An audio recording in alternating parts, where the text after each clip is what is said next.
Mesdames, Messieurs, bonjour. Plus que quelques jours et le peuple bandoun sera à l'honneur à travers son festival culturel Simtojom, un événement rendu cette année à sa huitième édition et qui pense à valoriser ou alors mettre en exergue les particularités de ce peuple à travers différentes activités, notamment des rythmes et danses traditionnels. Quels sont-ils? À qui sont-ils réservés? Et pour quelle signification?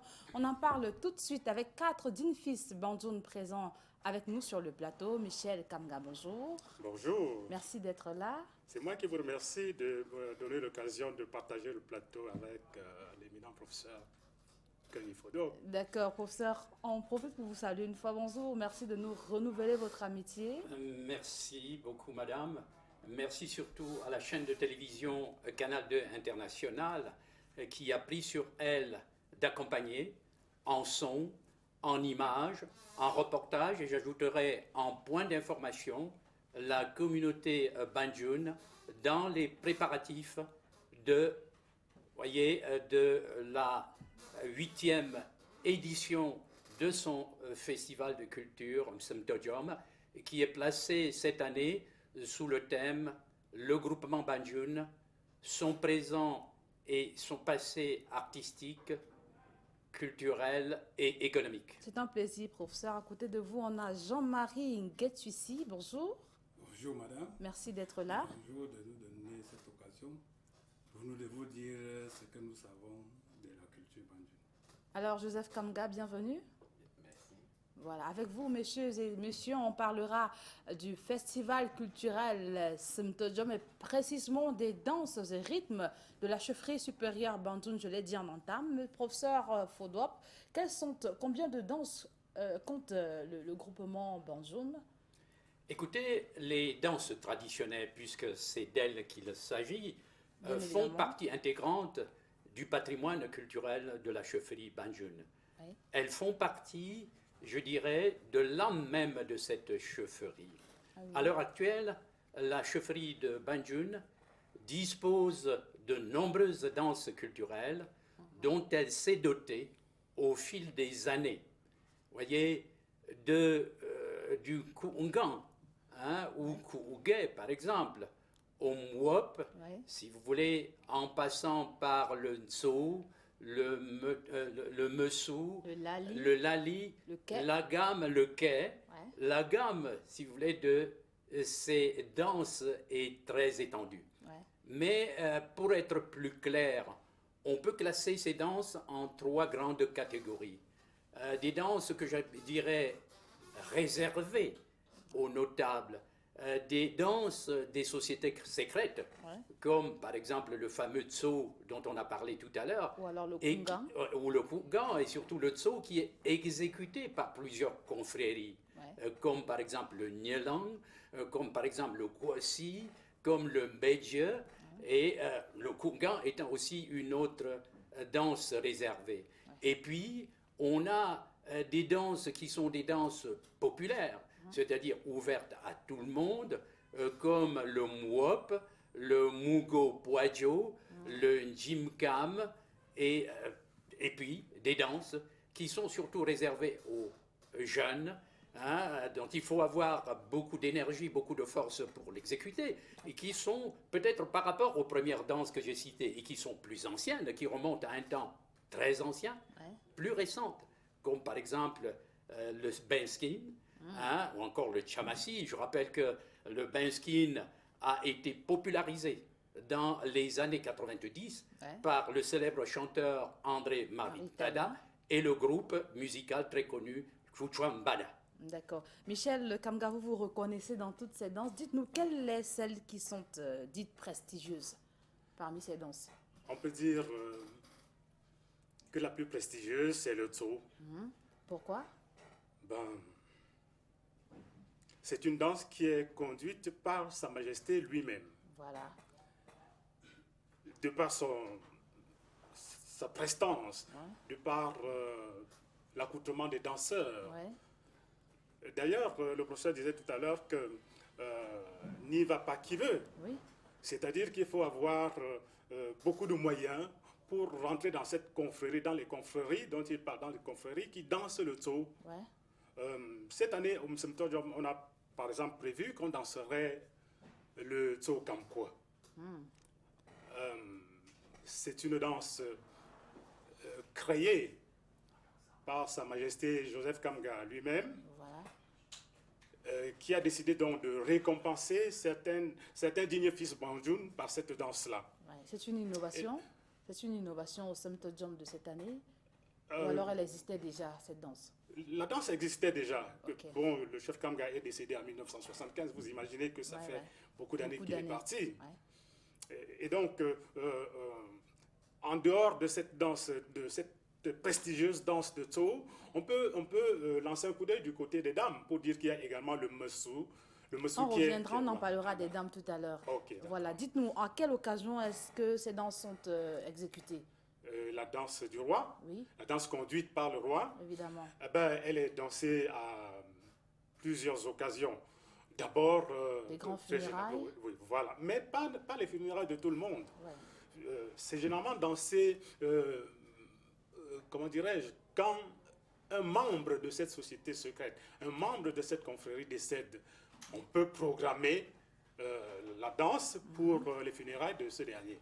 Mais on programme très généralement le Tso quand Sa Majesté sort du camp. C'est-à-dire que quand le roi décède, bon, il va passer une période initiatique.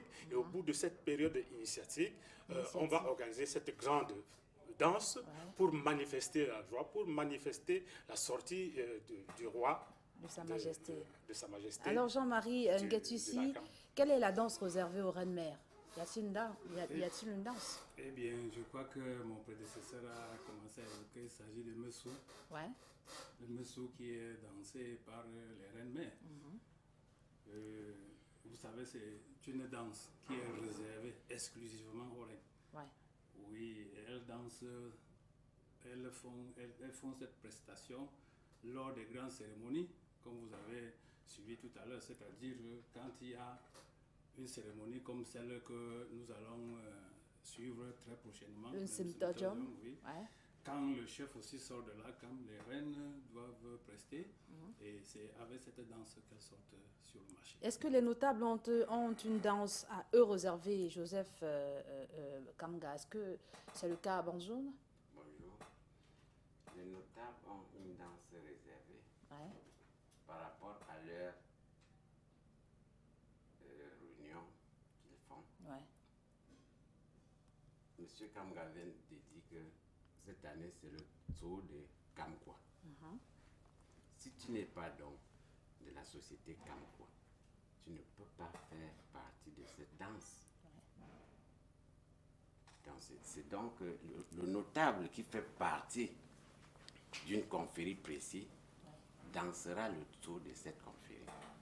Y a-t-il une danse réservée aux vieillards, professeur Fodor? C'est assez difficile de dégager parmi les nombreuses danses dont se réclame la chefferie Banjoun une danse spécifiquement réservée aux veillards. Mais disons quand même que les danses des confréries secrètes, on a cité quelques-unes tout à l'heure, même le fameux Tso, est une danse qui est surtout réservée, si vous voulez, aux notables et aux vieillards.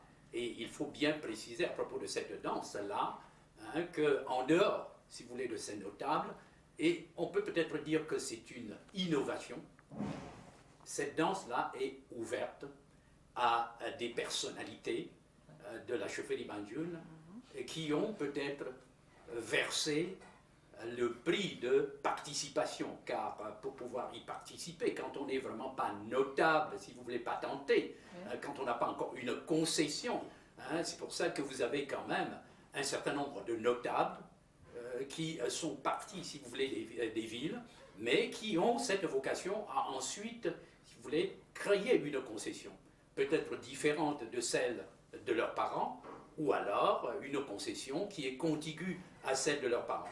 Donc il y a quand même ces danses-là qui sont beaucoup plus réservées finalement aux vieux, étant donné que de toute façon, même les jeunes peuvent pratiquer ou exécuter certaines danses. Mais disons qu'à propos des danses réservées finalement aux vieux, ce sont ces danses-là des confréries, surtout pour des personnes qui pour la plupart résident au village et qui sont restés beaucoup plus attachés, si vous voulez, à la tradition.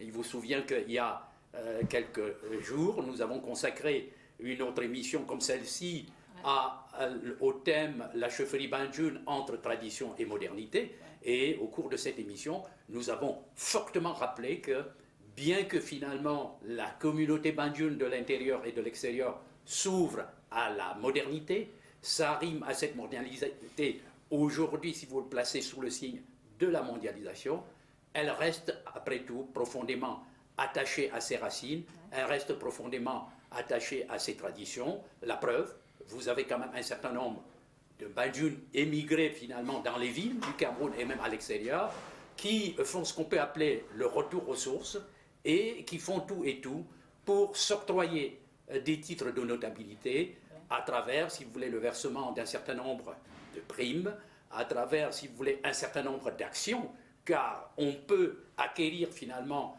le titre de notable à la suite de chefs-d'œuvre qu'on a réalisés et qui font peut-être parler de la communauté, qui font parler en bien de la communauté Banjul à l'intérieur comme à l'extérieur du pays. Donc ils participent, si vous voulez, à la promotion de ce que j'appellerais le rayonnement international de la communauté Banjul. Voilà, durant cette édition, je vous donnerai la parole, durant cet événement de Simtojom, vous auriez des invités qui viendront de tous les 4 coins du monde.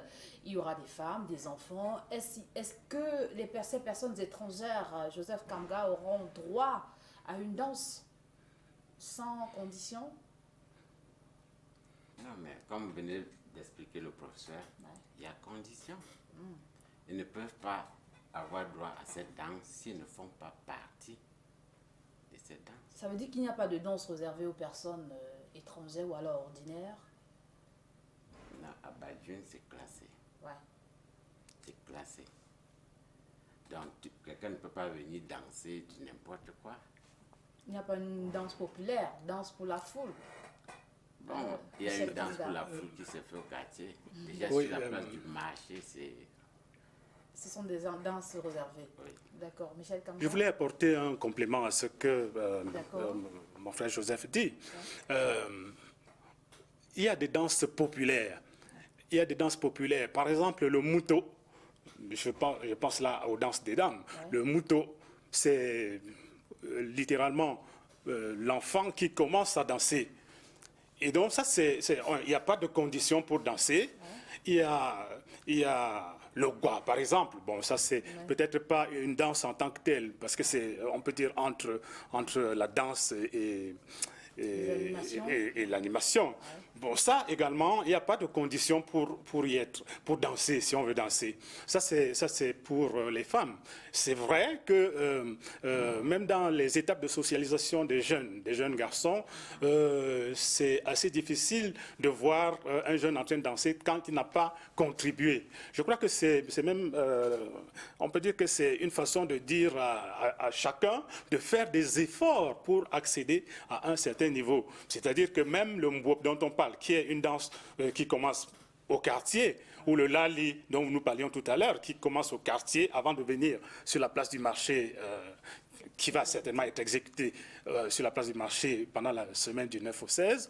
Ça commence au quartier, d'accord. Mais il faut que le jeune qui prétend, qui a l'intention de danser, il faut que ce jeune-là donne la contribution nécessaire pour faire partie du groupe de ceux qui vont danser. Vous parlez là d'initiation. On va tout de suite demander à Jean-Marie Getchissi, qu'est-ce qu'il faut pour un jeune de Banjul, pour un jeune de Banjul afin de danser l'une de vos danses, d'exécuter l'une de vos danses? Qu'est-ce qu'il faut? Merci. Qu'est-ce qu'il faut à un jeune pour danser? Il a amorcé un peu la danse tout à l'heure. Il faut déjà appartenir à un groupe, parce que c'est des groupes qui dansent.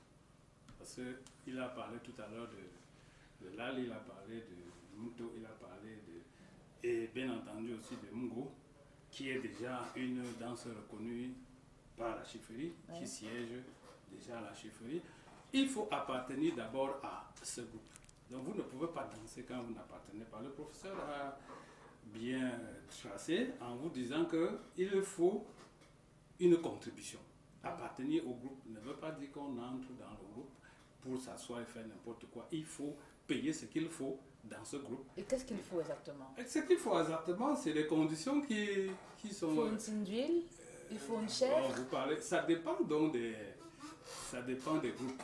Voilà. Il y a des groupes qui demandent 5 tines d'huile, il y a des groupes qui demandent 25, il y a des groupes qui demandent 30. On va aller en ordre. Pour un débutant, professeur, pour un débutant, qu'est-ce qu'il faut? Écoutez, Pour un enfant qui veut danser l'une des premières danses, l'une des danses les plus basiques. Bien de la sûr, symphonie supérieure. on est dans une société de plus en plus monétarisée.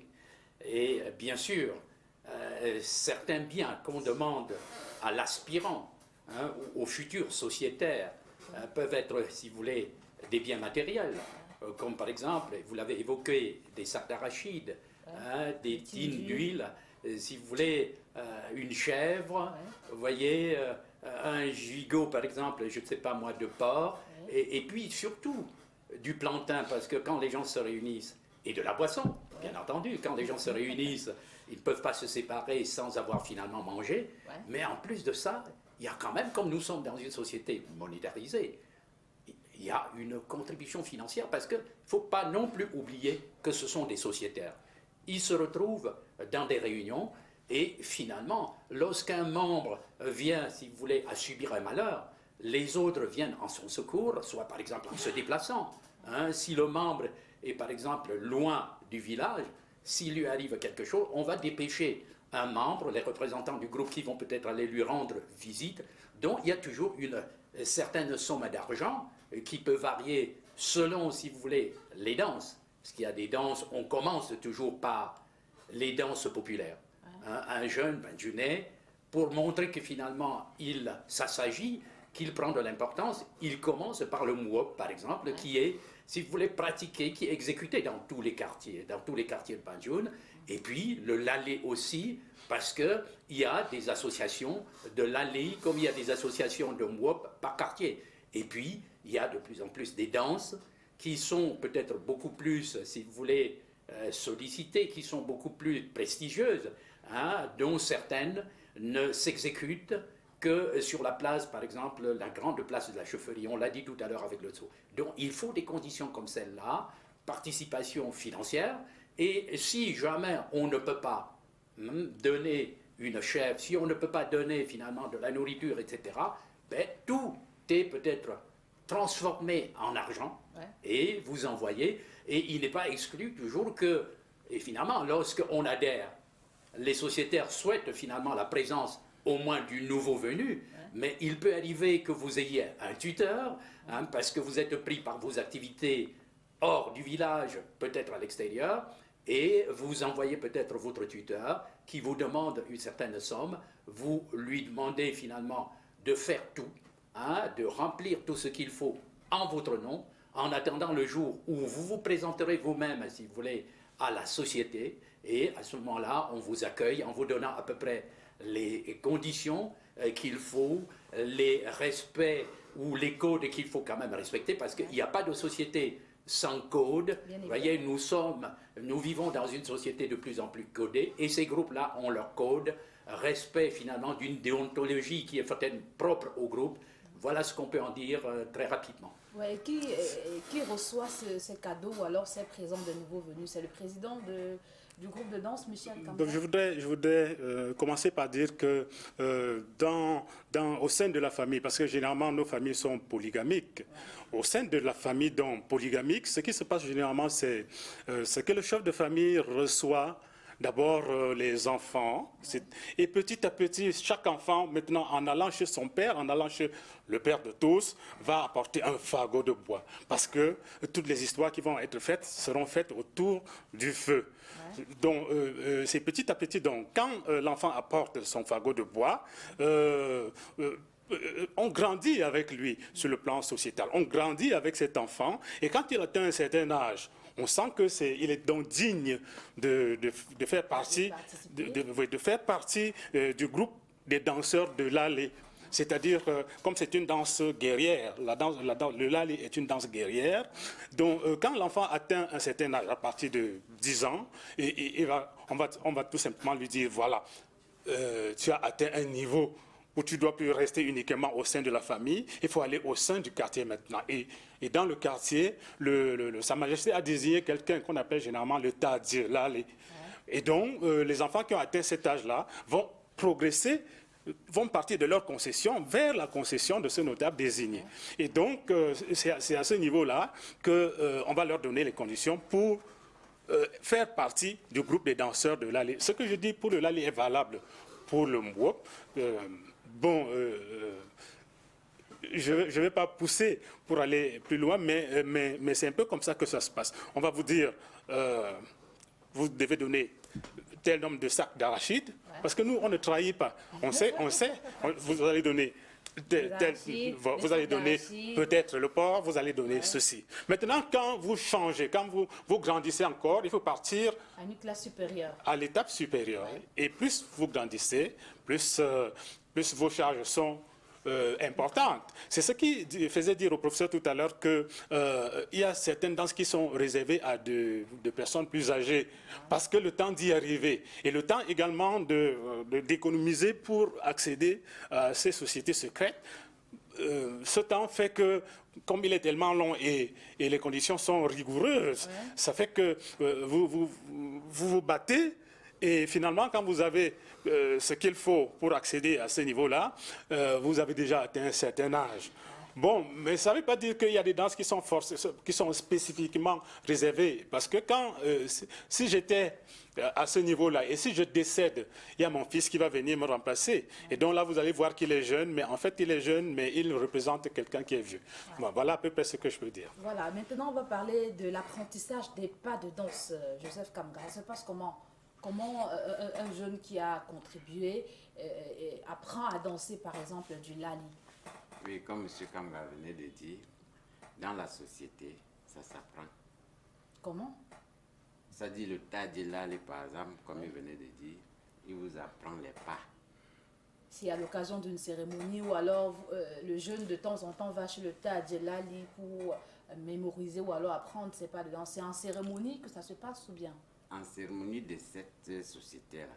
Ça dit par exemple si c'est le jour où la société siège. Après l'huile, comme il vient de dire, les archives, maintenant vous vous réunissez, vous apprenez les pas de danse.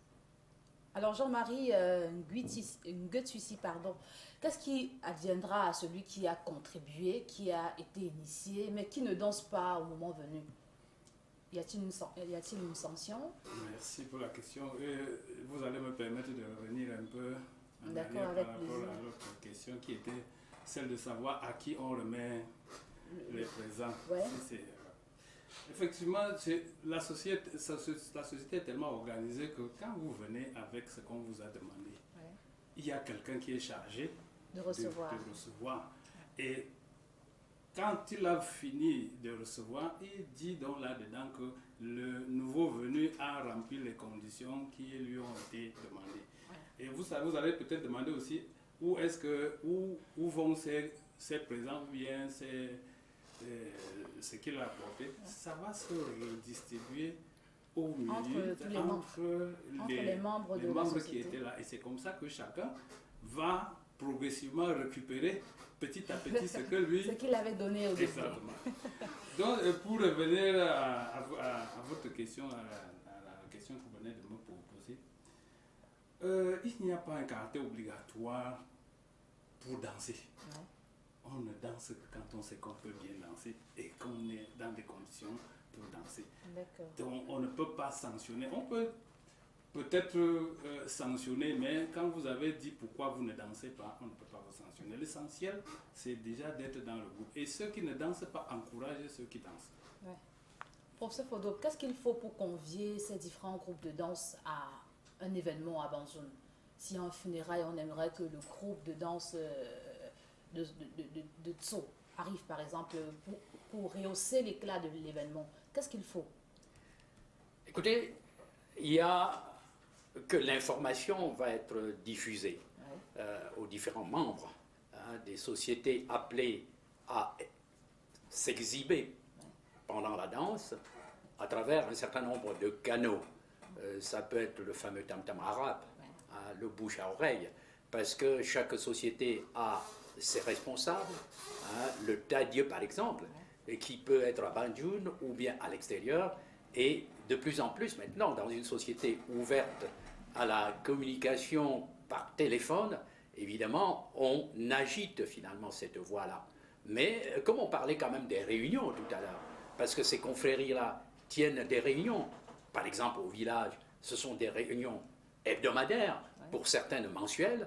Alors quand on prépare un événement comme Simtojom, que l'on prépare depuis quand même un an, alors l'information passe dans ces différents groupes, et d'ailleurs, comme on le disait tout à l'heure, il y a aussi des réunions.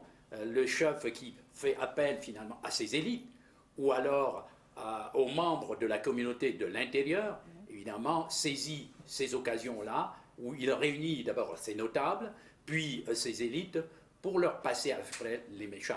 À charge pour ces notables et les représentants de ces élites-là de répercuter finalement l'information auprès des membres de la communauté Banjul dispersés aux 4 coins du pays et pour nombre, si vous voulez, de ces membres à l'extérieur.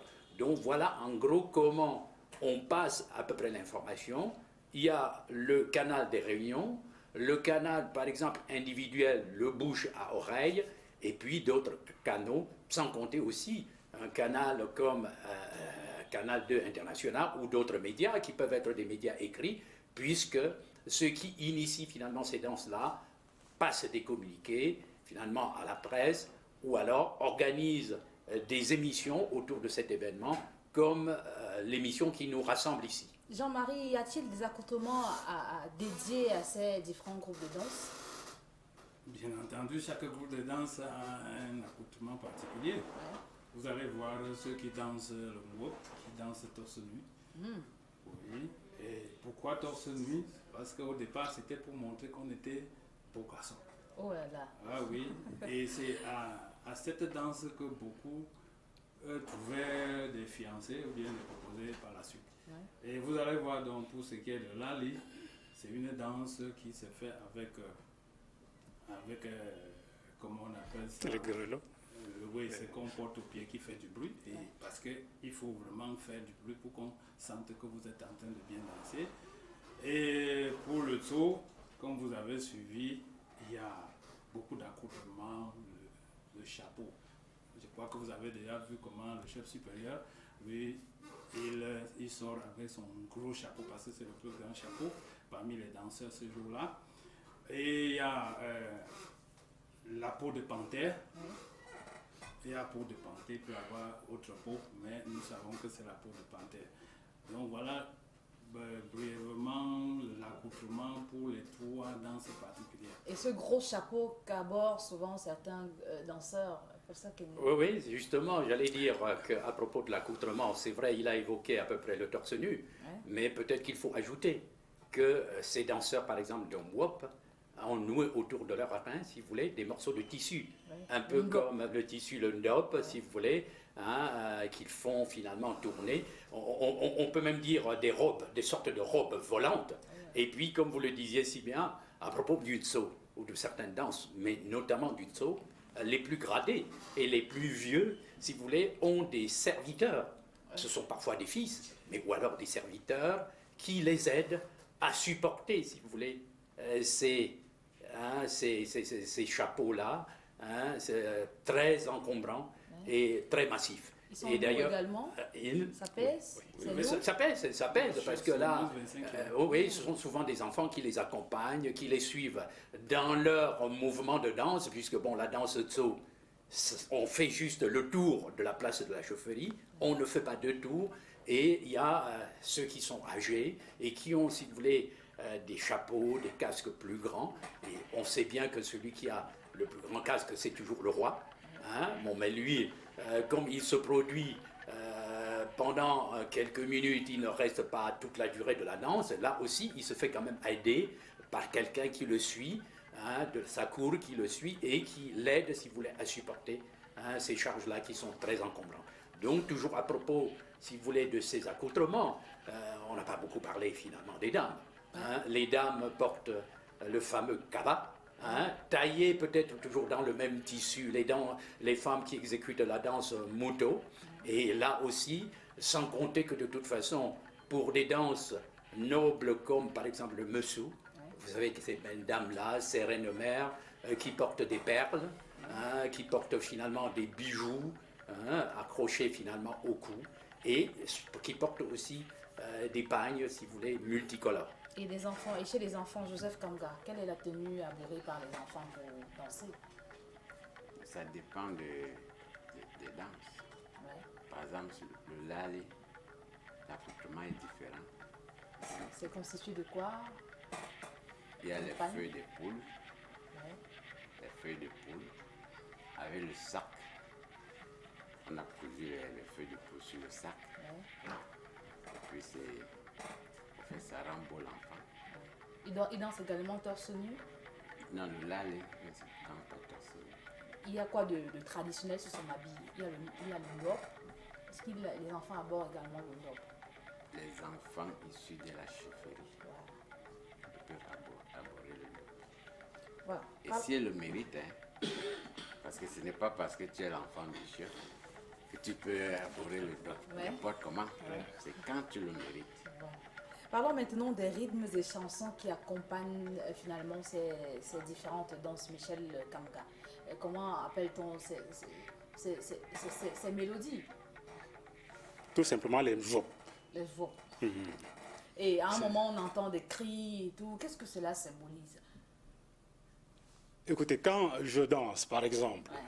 si vous êtes satisfaite de ma prestation, vous criez de joie, vous applaudissez, vous faites ce que nous appelons togan. Le woululululu.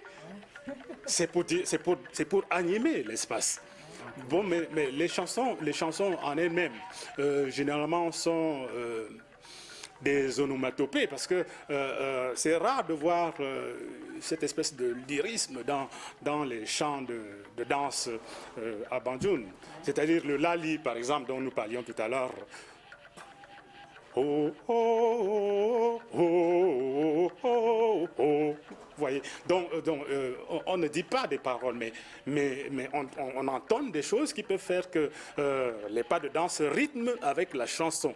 Voilà à peu près ce que je peux dire relativement aux chansons qui accompagnent, au rythme qui accompagnent. Mais les rythmes sont généralement donnés non, pas par le chef. Si vous voulez qu'on revienne sur le tour, on reviendra. Mais je parlais par exemple du mwop ou bien du lali. Non, il y a un orchestre. Il y a cet orchestre-là. Il y a cet orchestre-là qui donne le ton. C'est-à-dire que pour le mwop, par exemple, vous allez suivre une espèce de xylophone où il y a plusieurs lamelles. Donc il y a deux batteurs, il y a un d'un côté, un de l'autre, et c'est eux. En dehors de ce que j'appelle xylophone là, il y a des tam-tams. Il y a deux types de tam-tams. Il y a un tam-tam, un gros tam-tam à 3 pieds. Et il y a un tam-tam qui est légèrement plus fin, et qui est un peu plus long, et qui n'a pas de pieds. Donc un long tam-tam et un tam-tam large. Le danseur que je suis, dispose également, si j'ai donné, parce que c'est en fonction de qu'est-ce que j'ai donné, est-ce que j'ai atteint le niveau où je dois utiliser le conchet pour danser.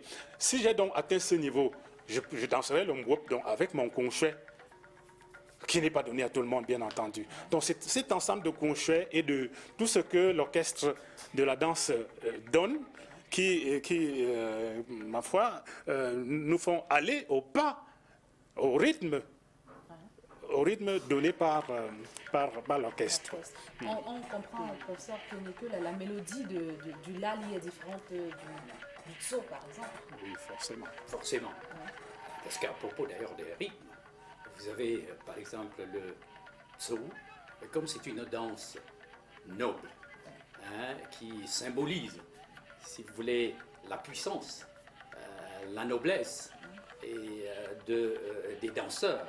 Vous comprenez, c'est souvent des pas très lents, un rythme très lent. Et la musique elle-même, elle est très langoureuse et parfois elle est sourde. Vous voyez, cette musique, puisque M. Kamga parlait tout à l'heure de l'orchestre, Cette musique-là émane, voyez, d'un hangar, voyez, entouré, si vous voulez, des feuilles de raffia. Et d'ailleurs, c'est de l'intérieur, on ne voit vraiment pas ceux qui exécutent. Alors que pour certaines danses, on voit bien, on peut approcher les membres de l'orchestre. Donc il y a ce rythme-là. Et puis pour d'autres, ce sont des rythmes, je pourrais dire finalement endiablés. Si on voit par exemple le jimkam, c'est-à-dire le go-go, c'est une danse où il faut vraiment avoir beaucoup de force pour le danser. Et bien qu'il y ait aussi le tam-tam, bien qu'il y ait aussi des instruments de musique, les chants des danseurs parfois arrivent à noyer le son, par exemple, du tam-tam. Donc, et là, le rythme est frénétique, je ne dirais pas endiablé, mais presque. Et vous avez aussi des rythmes de danse comme le fameux Mugo Poajo, dont on n'a pas beaucoup parlé, et qui a finalement beaucoup de côtes. D'ailleurs, c'est le chef, le roi des Manjun actuel, voyez, Sa Majesté et sénateur, le roi docteur Jomo Kamga Honoré, qui a, si vous voulez, remis ce Mugo au goût du jour et qui en a fait, si vous voulez, sa danse préférée. Donc c'est une danse sexy, à laquelle se mêlent les hommes et les femmes, et qui, dans le temps, on lui prêtait des vertus, si vous voulez, pas toujours très gaies. On pensait qu'avec cela, les femmes pouvaient finalement se livrer au libertinage, pouvaient se livrer aux mœurs pas très très recommandées. Mais de toute façon, c'est une danse qui est très sexy et qui allie, si vous voulez, comment dirais-je, le rire, la mélancolie, vous voyez, la nostalgie et peut-être l'enthousiasme des auteurs. Et qui fait partie, d'ailleurs, comme nous parlions des danses réservées aux jeunes, qui fait partie quand même des danses, si vous voulez, prisées par les jeunes. On dira, Jean-Marie, que ces danses font de l'homme un sportif. Oui, surtout en ce qui concerne la dernière danse que je viens de citer, le conseil vient de citer, le Mungo, c'est une danse vraiment réservée aux sportifs. Il faut être bien portant pour la danser. Et la mélodie d'ailleurs, pour ceux qui suivent souvent, la mélodie de cette danse, elle est vraiment, elle pénètre. Les gens sont très à l'aise à suivre le monde actuellement est en train de faire ses premiers pas. C'est pas vraiment dans la société bandue. Et je crois que le monde a de l'avenir. Alors pour ce qui est de cette danse, je vous assure qu'il faut être bien portant pour la danse. Joseph Kamga, y a-t-il une danse prévue à l'ouverture du festival culturel Simtojom? Si oui, laquelle? La danse qui est prévue à l'ouverture, proprement dit, c'est d'abord le Kamko. Le Kamko. C'est-à-dire, parce que le Kamko se prépare d'abord à l'intérieur. Il est bien vrai que c'est à la fin de Simtojom que le Kamko sort. Mais sinon, le Kamko se prépare d'abord à l'intérieur. Or, ça dépend maintenant du programme que le chef et sa population viennent subir pour tracer la ligne à suivre. Or, moi particulièrement, je n'ai pas encore eu le programme pour savoir quelle est la danse qui serait en tête. Je vais me permettre de compléter. Oui, d'habitude, c'est généralement, et c'est devenu une tradition, on dit toujours honneur aux dames, à ce que je sache, et je crois que M. Kamga ne me démentira pas, depuis toujours. Comme de toute façon, la cérémonie, le festival se conclut toujours par la danse Tso, qui est celle finalement des hommes. Encore qu'il y a quelques femmes, un reine-mère qui sortent et qui accompagnent, on les voit finalement s'intercaler ou s'immiscer. On pourrait peut-être demander la symbolique dans la danse de Tso, mais c'est surtout la danse Mesu qui ouvre, si vous voulez, la semaine du festival. On commence, à moins qu'il y ait un changement, mais je pense que c'est une tradition qui remonte, si vous voulez, à la première édition de Simtojom, la première édition officielle qui avait été organisée en 1999. Donc, on pourrait dire que le festival Simtojom fête cette année ses 20 ans d'existence. Ah oui. C'est assez noté.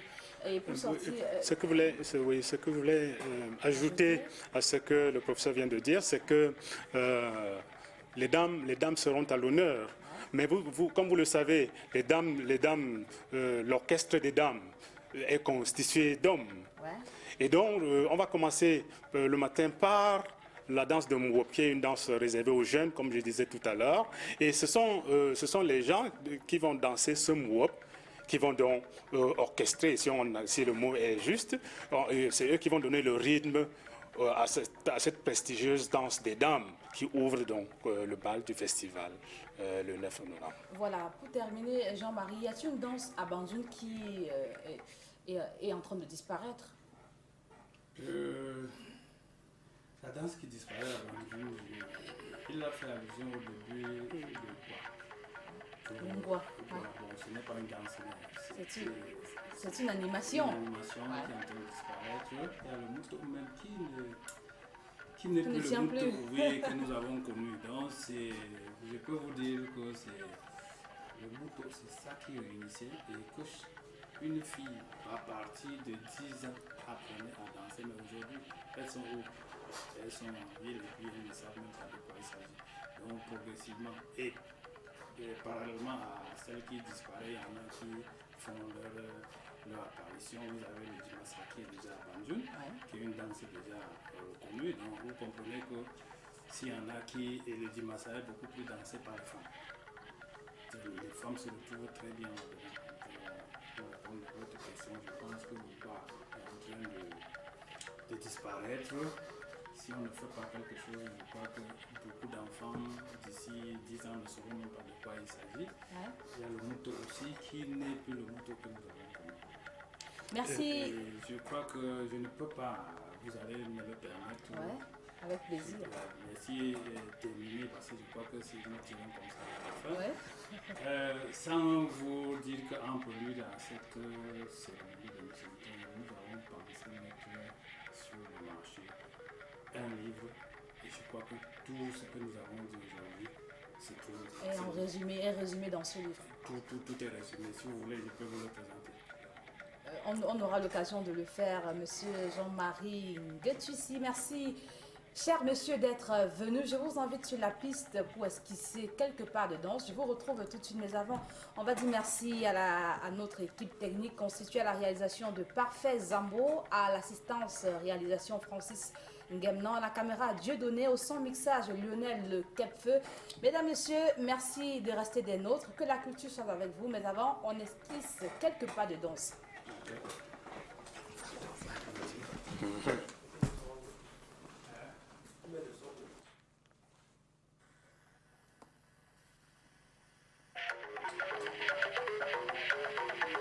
Okay.